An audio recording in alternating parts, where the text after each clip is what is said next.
Ya, siapa yang merasakan hadirat Tuhan bisa lambaikan tangannya. Wow, luar biasa sekali. Ya.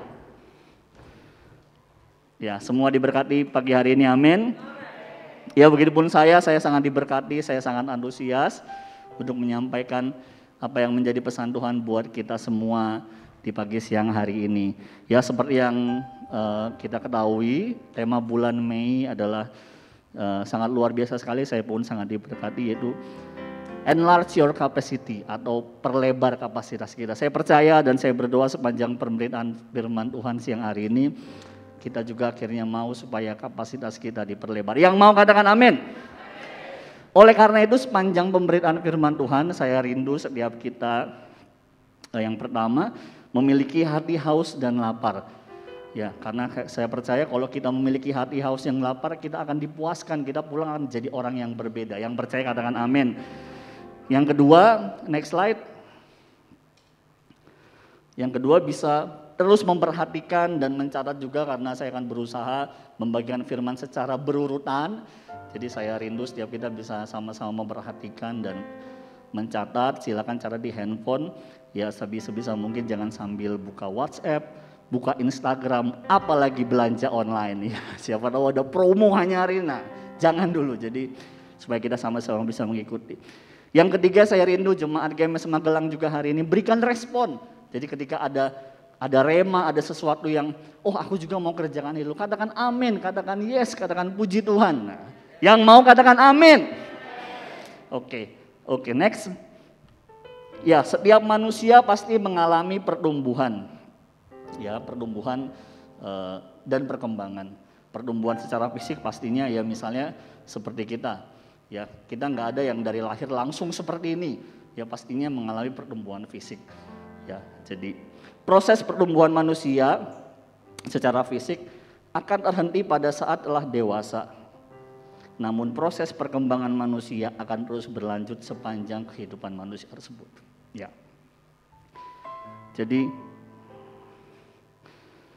Jadi kita percaya bahwa kita semua pasti mengalami pertumbuhan fisik, dan pertumbuhan fisik tersebut pada satu titik akan terhenti.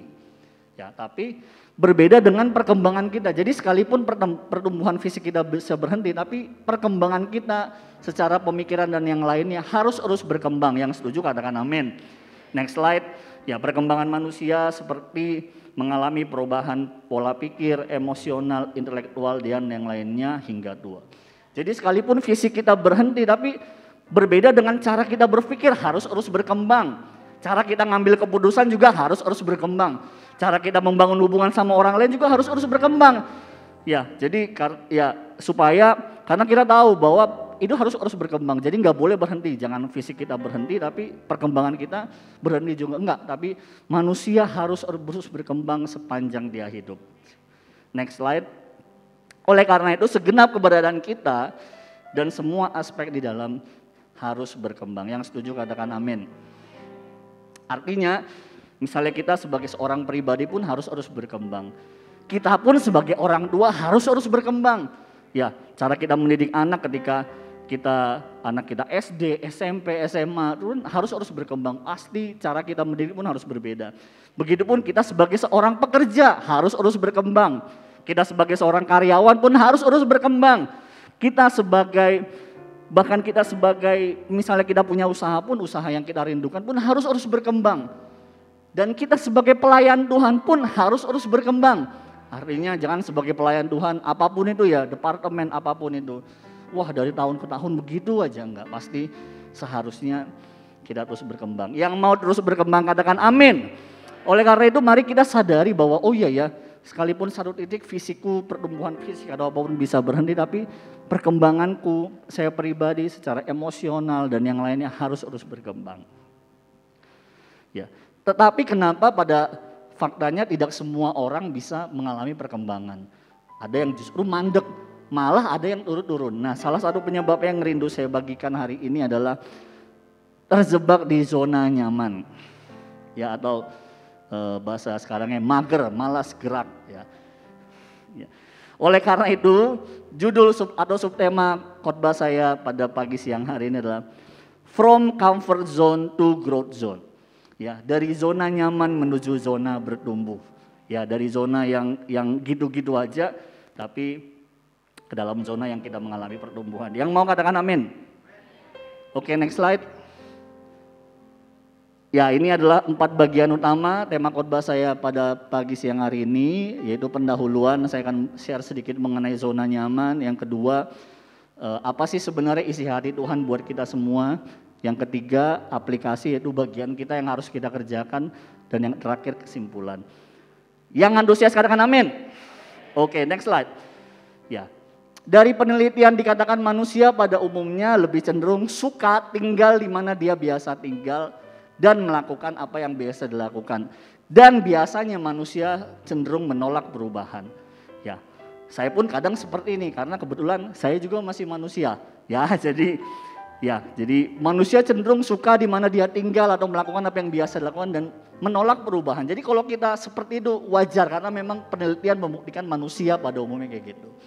Ya, misalnya kadang juga saya sama Paul Emer suka bercanda, ya mungkin Bapak Ibu nggak sadar, tapi kadang Bapak Ibu misalnya ke gereja pun suka duduknya tuh di sana gitu, seolah-olah di kursinya tuh sudah ada namanya gitu. Oh, ini saya biasa duduk di sini, karena manusia sudah terbiasa seperti itu.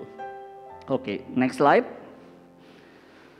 Dan comfort zone alias zona nyaman adalah sebuah kondisi di mana seseorang merasa aman menjalani hari-hari yang rendah resiko tanpa kekhawatiran, tapi perhatikan ini baik-baik, namun juga stagnan atau tidak bertumbuh. Ya, nyaman, tidak ada tantangan, minim resiko, tapi dalam hati kalau kita mengecek kepada kehidupan kita, kok aku ngerasanya kok di sini-sini aja ya, kok nggak bertumbuh ya. Usahaku sih nggak ada tantangan, usahaku sih nggak ada kesulitan, tapi kok teman-temanku yang dulu memulainya bersama sudah punya cabang di mana-mana ya. Dan aku sekarang masih gini. Keluargaku sih seolah-olah gak ada tantangan, gak ada persoalan, perekonomian baik. Tapi kok keluargaku aku ngerasa kok gini-gini aja lah. Nah, itulah zona nyaman. Next slide. Ilmu pengetahuan juga sudah membuktikan bahwa ketika kita sudah mengetahui cara yang terbaik dalam melakukan satu hal dan kita melakukan hal tersebut berulang-ulang, maka kemampuan otak kita untuk belajar akan mati atau tidak berfungsi. Jadi Bapak Ibu, rekan-rekan, kalau kita menjadi orang tua, kita tidak mengupgrade diri, kita lakukan cara yang sama berulang, maka kemampuan otak kita untuk belajar menjadi orang yang tua yang baik akan mati. Ya, saya percaya kita semua tidak mau seperti itu. Amin. Ya, ilmu pengetahuan juga membuktikan bahwa zona nyaman akan membuat mental, fisik, dan emosional manusia menjadi tidak berkembang. Ya. Dan ini ada tambahan lagi, bahaya dari zona nyaman. Artinya tidak bisa melihat peluang sebagai sebuah kesempatan. Zona nyaman menyebabkan kurangnya semangat. Dan tujuan zona nyaman juga menghasilkan kenyamanan, tapi semu karena nggak bertahan lama. Ya, jadi saya rindu supaya kita akhirnya biar firman Tuhan, sepanjang firman Tuhan ini kita merefleksikan diri kita, kehidupan keluarga kita, pribadi kita sebagai karyawan atau sebagai keluarga. Jangan-jangan aku sekarang lagi ada di zona nyaman nih. Gitu, supaya kita sama-sama akhirnya mereview kehidupan kita. Dan saya juga percaya zona nyaman juga tidak hanya berbicara soal mungkin hidup kita gak ada tantangan ya, gak ada persoalan seperti tadi penjelasannya minim resiko, tapi sebenarnya gak bertumbuh. Tapi ketika saya persiapan juga, saya diingatkan zona nyaman pun bisa berbicara tentang ketika kita dalam posisi yang gagal, kemudian kita berusaha ini mencari jalan keluar, gagal lagi, ini gagal lagi, dan kemudian kita sudah pasrah ketika ada kegagalan berikutnya. Wah, aku udah terbiasa sama kegagalan. Dan akhirnya kita sudah gak mau mencoba lagi. Ya sudahlah, aku sudah pasrah. Kayaknya pekerjaanku sudah gini-gini aja. Itu pun bisa disebut zona nyaman. Karena di satu titik kita sudah terbiasa dengan kegagalan. Kita merasa bahwa kegagalan ini sudah menjadi habitat saya. Dan kita udah gak mau maju lagi. Kamu gak pengen? Enggak, aku udah terbiasa dengan ini semua. Gitu. Jadi itu pun bisa disebut zona nyaman. Jadi saya berbicara zona nyaman ada 2 hal di sini. Ya, sekaligus saya juga share bahwa ya saya ketika masa kuliah cukup mengalami proses yang cukup panjang di skripsi ya. Jadi ditolak sama pembimbing, sampai pembimbing saya tuh bikin satu email ke semua dosen, anak ini bermasalah lah intinya kayak gitu.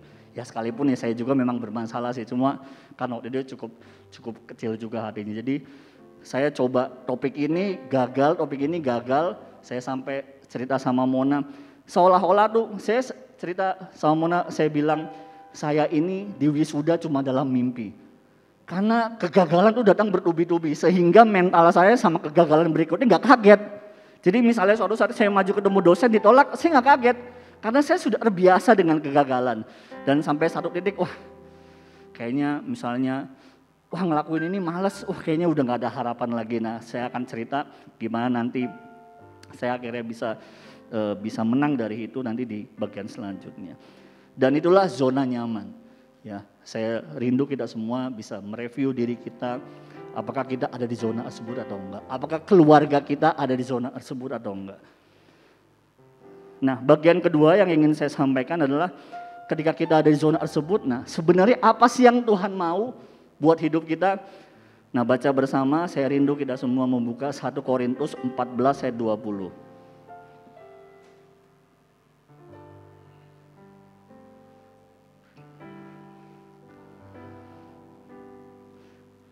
Ya, saya akan sampai tunggu. Memang sekalipun di sini ada, cuma jika ada Bapak Ibu yang masih mau membuka sendiri juga saya akan tunggu. 1 Korintus 14 ayat 20. Ya, mari kita baca bersama-sama hitungan ketiga dengan suara yang terbaik. 1, 2, 3.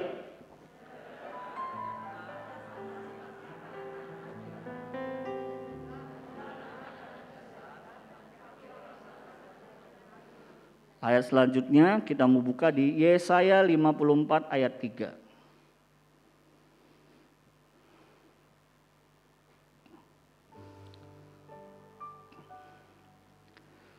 Sekali lagi saya mengundang kita semua bisa baca bersama dengan suara yang paling keras. 1, 2, 3.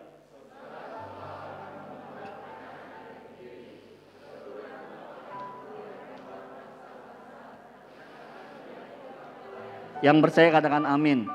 Nah, dari 2 ayat tersebut kita bisa simpulkan bahwa apapun di zona apapun kita sekarang berada, apalagi kalau kita di zona nyaman, percayalah percayalah bahwa Tuhan rindu kapasitas kita semakin diperlebar. Yang percaya katakan amin. Yang percaya katakan amin. Jadi sekarang kita lagi di zona apapun, misalnya tadi ketika misalnya kita ada di zona, aduh kok zona kehidupanku sekarang lagi minim resiko, tapi gak ada resiko, gak ada tantangan, gak ada kesulitan, tapi kita tahu bahwa kita gak bertumbuh. Percayalah Tuhan gak pengen hidup kita cuma berhenti di sana. Apalagi kalau kita ada di zona nyaman yang jenis selanjutnya, yaitu kita ada kesulitan, ada tantangan, tapi kita gak bisa terus maju. Saya percaya bahwa Tuhan punya rencana yang jauh lebih besar dibanding itu. Di depan nanti Tuhan gak pengen kita berhenti cuma dalam kegagalan demi kegagalan. Tuhan juga pengen kita terus berkembang. Yang percaya katakan amin. Sehingga dapat disimpulkan juga bahwa apa yang kita alami hari-hari ini bukanlah akhir dari hidup kita. Jadi kalau kita sekarang ada di level yang gagal terus, percayalah Bapak Ibu, dengarkan kebenaran pada pagi siang hari ini bahwa itu pun bukan jadi akhir hidup kita. Ketika kita sudah merasa, puji Tuhan kok kehidupanku baik-baik aja, aku dekat sama Tuhan, aku juga saat teduh pribadi, percayalah rencana Tuhan masih banyak di depan buat hidup kita. Misalnya kita sebagai pribadi sudah hidup dalam Tuhan, sadarkah Tuhan juga pengen pakai kita untuk menjadi berkat di tengah-tengah keluarga kita. Ketika keluarga kita sudah baik, Tuhan juga pengen perlebar kapasitas hidup kita di pekerjaan kita. Ketika pekerjaan kita sudah baik, Tuhan juga masih pengen perlebar kapasitas kita untuk kita bisa melayani Tuhan. Yang percaya katakan amin. Sehingga mari sadari bahwa apapun yang kita alami hari-hari ini itu tuh belum jadi akhir hidup kita. Tuhan tuh sangat mengasihi kita dan siap untuk memperlebar kapasitas kita. Itu kabar baik yang pertama. Kabar baik yang kedua, buka bersama-sama di Efesus 3 ayat 20. Saya mengambil terjemahan BIS atau bahasa Indonesia sehari-hari. Sekali lagi saya undang Bapak Ibu bisa baca bersama-sama, bisa lihat ke depan karena kalau di Alkitab Bapak Ibu mungkin terjemahan baru atau TB, bisa baca bersama dengan saya yang di depan. 1, 2, 3.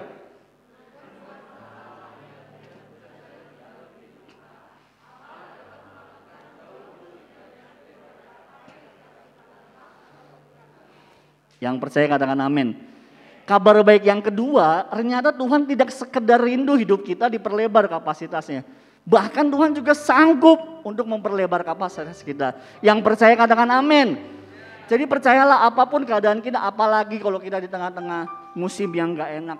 Musim mungkin pekerjaan kita kena efek pandemi. Mungkin salah satu keluarga kita kena efek pandemi. Percayalah Tuhan sanggup, Tuhan rindu untuk kapasitas kita diperlebar. Tapi gak hanya itu, Tuhan pun sanggup untuk memperlebar kapasitas kita. Yang percaya katakan amin.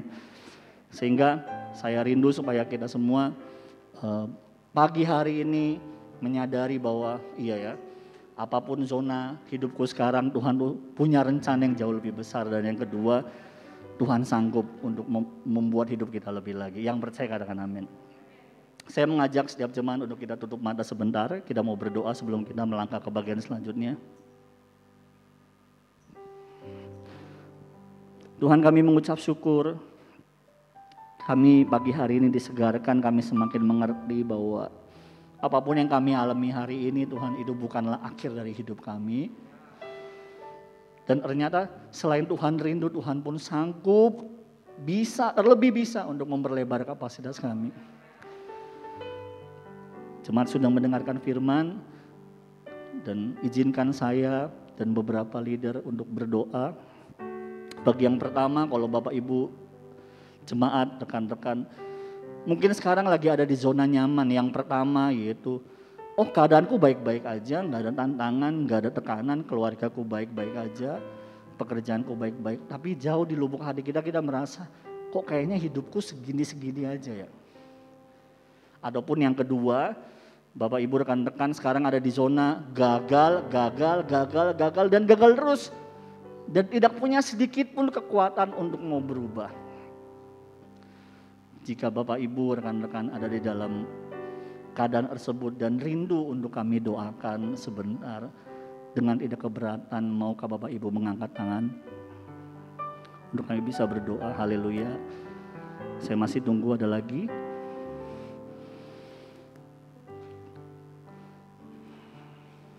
Haleluya. Apakah masih ada ya? Saya lihat ada beberapa tangan terangkat. Tuhan, hamba berdoa untuk tangan-tangan yang terangkat, yang sudah terangkat, yang sudah mau jujur di hadapan Engkau ya Tuhan. Kau lihat hati mereka, hidup mereka, kalau mereka rindu untuk keluar dari zona nyaman mereka, entah mereka di dalam satu kondisi yang sebenarnya baik-baik aja tapi tidak bertumbuh, ataupun di zona yang satunya mereka dalam satu tekanan dan mereka nggak punya kekuatan untuk maju. Tuhan, kami melepaskan berkat pada pagi hari ini. Biar kekuatan, damai sejahtera, Kau Allah yang sanggup untuk melakukan perkara-perkara yang besar atas setiap kehidupan mereka.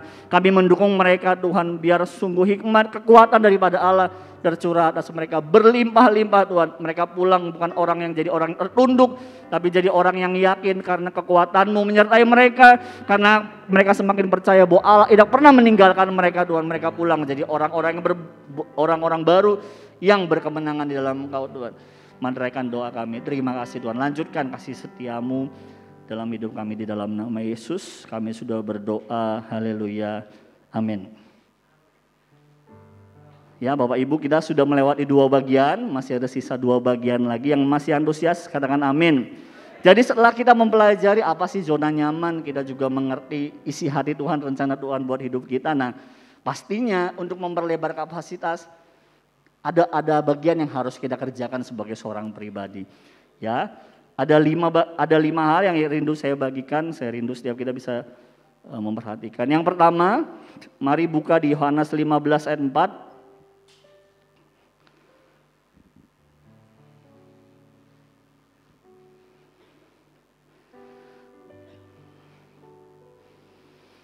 Yohanes 15 ayat 4. Ya, saya akan bacakan. Tinggallah di dalam aku dan aku di dalam kamu. Sama seperti ranting tidak dapat berbuah dari dirinya sendiri kalau ia tidak tinggal pada pokok anggur. Demikian juga kamu tidak berbuah jikalau kamu tidak tinggal di dalam aku. Yang pertama yang harus kita kerjakan kalau kita rindu kapasitas kita diperlebar adalah tetap tinggal di dalam Tuhan. Yang mau katakan amin. Artinya tidak hanya sekedar tinggal, tapi tetap tinggal. Artinya dalam segala hal kondisi kita tetap tinggal dalam hadirat Tuhan. Ketika kita, gak cuma ketika kita diberkati, di dalam kita tetap tinggal dalam Tuhan, tapi ketika kita dalam kesulitan, tantangan pun kita mau tetap tinggal dalam Tuhan. Ya, gak cuma ketika kita lagi moodnya baik aja, ketika moodnya baik, ke ibadah gitu, CG, misalnya CG hari Kamis, aku lagi semangat, CG-nya jangan cuma Kamis, kalau bisa setiap minggu CG, setiap hari CG, aku lagi semangat. Tapi pas lagi banyak masalah, sorry, aku keluar dulu sementara ya. Ya jadi, jangan seperti itu, tapi kita mau tetap tinggal dalam hadirat Tuhan. Ya, yang mau katakan amin. Ya, apa aja sih tetap tinggal dalam hadirat Tuhan itu? Seperti menjadikan firman Allah sebagai penuntun hidup kita, membangun persekutuan dengan Tuhan, taat pada perintahnya dan menjaga hidup kita tetap berkenan di hadapan Tuhan. Yang ketika saya persiapan, saya diingatkan jelas ya ketika saya persiapan di poin ini, kenapa sih kita harus tetap tinggal dalam Tuhan? Apa hubungannya tinggal dalam Tuhan dengan memperlebar kapasitas? Saya percaya karena Allah begitu mengasihi kita, maka Allah akan menuntun hidup kita hari demi hari. Yang percaya katakan amin. Saya percaya kalau kita mengasihi, kalau kita dekat sama Tuhan, maka Tuhan akan memiliki akses langsung ke hidup kita. Kok tiba-tiba ya, misalnya saya dapat kesan, misalnya suatu saat kita mau membangun hubungan atau buka usaha baru, tiba-tiba tuh di hati ada kesan, kok kayaknya aku kerja sama orang ini kok kurang tepat ya, kok kayaknya aku buka usaha di sini kok kurang pas ya. Saya percaya karena saking Tuhan yang mengasihi kita dan kita punya hubungan pribadi sama Tuhan, maka Tuhan akan menuntun hidup kita hari demi hari dari satu keputusan ke keputusan yang lainnya. Gitu, sehingga Tuhan akan memperlebar kapasitas kita setiap harinya. Yang percaya katakan amin. Ya, jadi yang pertama untuk kita bisa diperlebar kapasitasnya adalah kita harus tetap tinggal dalam Tuhan. Yang kedua, ya mari buka bersama di Amsal 3 ayat 5.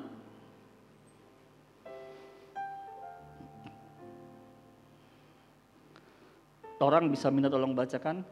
Orang nggak perlu pakai mic karena suaranya sudah keras. Silakan orang.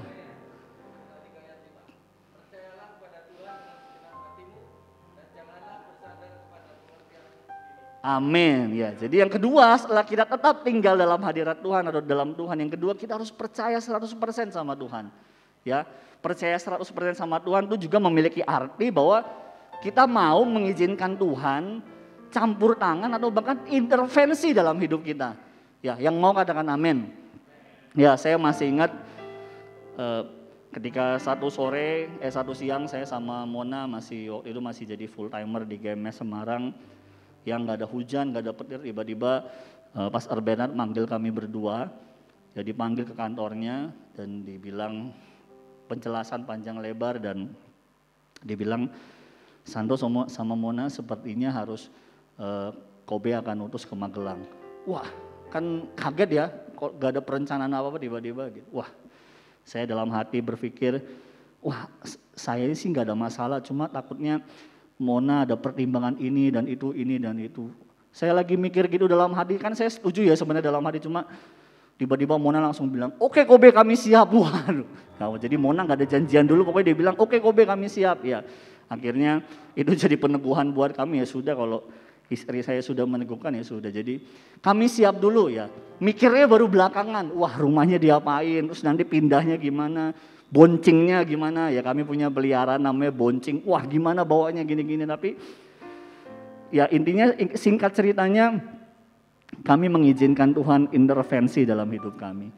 Ya, kami nggak punya rencana suatu saat akan di Magelang, rencana kami pokoknya misalnya di Semarang ya gini.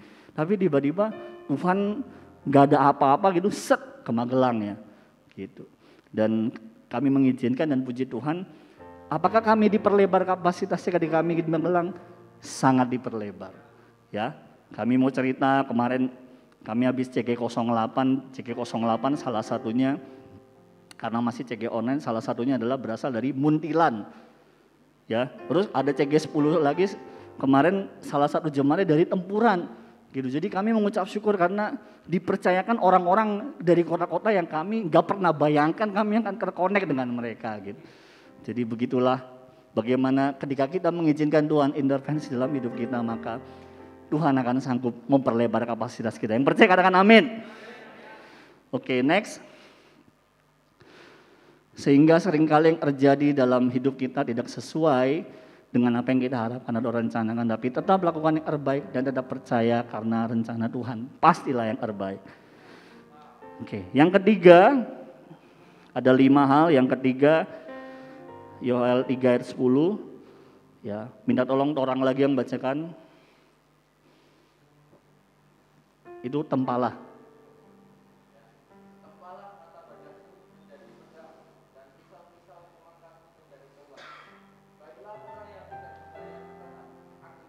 Amin. Jadi yang ketiga, apabila kita ingin memperlebar kapasitasnya adalah yang ketiga, memaksimalkan apa yang ada pada kita. Ya, yang mengerti katakan amin. Next slide. Kita tidak akan bisa berkembang menjadi maksimal jika kita selalu membandingkan diri kita dengan orang lain. Yang mengerti katakan amin. Ya, jadi kita nggak akan bisa. Atau next slide juga. Kita juga tidak akan bisa berkembang jika kita selalu menunggu yang tidak ada sehingga lupa untuk menyadari dan memaksimalkan yang ada pada kita. Yang mengerti katakan amin. Wah, keluargaku akan bahagia kalau misalnya keluargaku kayak ini, bisa liburan kemana-mana gitu ya. Wah, usahaku akan lebih lancar kalau aku punya modal sebesar itu. Wah, kerjaanku akan lebih maksimal kalau aku punya pekerja lebih banyak. Membandingkan, kita menunggu yang kita belum ada. Dan kita lupa bahwa, oh iya ya, keluarga liburan ke Artos saja mengucap syukur ya. Oh iya ya, keluarga liburan di rumah aja mengucap syukur ya. Jadi kita lupa karena kita selalu membandingkan dengan keluarga orang lain. Kita selalu menunggu yang gak ada dan lupa memaksimalkan yang ada dan lupa mensyukur yang ada. Jadi gimana caranya supaya kita maksimal? Kita harus memaksimalkan. Gimana caranya supaya kapasitas diperlebar? Maksimalkan yang ada pada kita. Kita bisanya apa? Itu dimaksimalkan. Dan ketika tadi pagi saya juga diingatkan, gimana kita supaya perlebar kapasitas kita adalah jangan bandingkan diri kita dengan masa lalu kita. Ya, jangan hidup di masa lalu. Apa yang ada pada sekarang itu dikerjakan. Wah, aku dulu bisa hebat dalam Tuhan. Kalau misalnya kayak dulu ini enggak.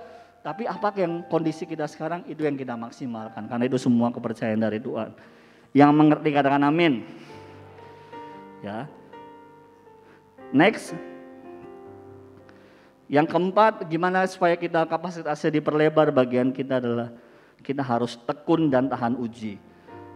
Ya, hidup ini adalah perlombaan yang akan dimenangkan oleh orang-orang yang tidak tinggal di zona nyaman, tapi oleh orang-orang yang tekun dan tahan uji. Ya, next slide. Langsung ke poin nomor 5 aja. Nah, yang kelima ini, yang terakhir tapi tidak kalah penting. Ya, bagaimana supaya hidup kita diperlebar kapasitasnya? Yang kelima adalah mendengarkan masukan orang lain. Ya. Jadi ayatnya ada di Roma 15 ayat yang pertama, kita yang kuat wajib menanggung kelemahan orang yang tidak kuat dan jangan kita mencari kesenangan kita sendiri. Ya, saya percaya kalau kita ada dalam komunitas yang tepat, kita pun akan menerima ini. Artinya ada orang juga yang akan mendukung dan mensupport kita. Ya, jadi saya lanjutkan kesaksian saya waktu itu. Jadi gimana saya akhirnya bisa skripsinya bisa selesai. Salah satunya adalah saya waktu itu akhirnya banyak mendengar masukan dari Mona. Jadi Mona waktu itu kami kan LDR ya. Jadi 7 tahun pacaran, 6 tahun itu LDR. Jadi ketemu sekali setahun atau sekali 6 bulan, terus sekali ketemu cuma 3 hari, 5 hari, 1 minggu, terus pisah lagi. Nah, ketika saya lagi skripsi, dia tuh tidak berhentinya mendukung, bilang, ayo ke dosen, ayo ke dosen. Nah, di Salatiga kan cuacanya kan enak ya. Jadi kalau kuliah jam 7, bangun jam 7 kurang 5 tuh masih bisa, karena jaraknya dekat. Terus jadi di tengah kenyamanan itu, zona nyaman itu, waduh benar-benar kayak tinggal di surga lah. Wah, suasananya kan dingin, enak, nyaman, tapi Mona selalu bilang, ayo cepat berangkat.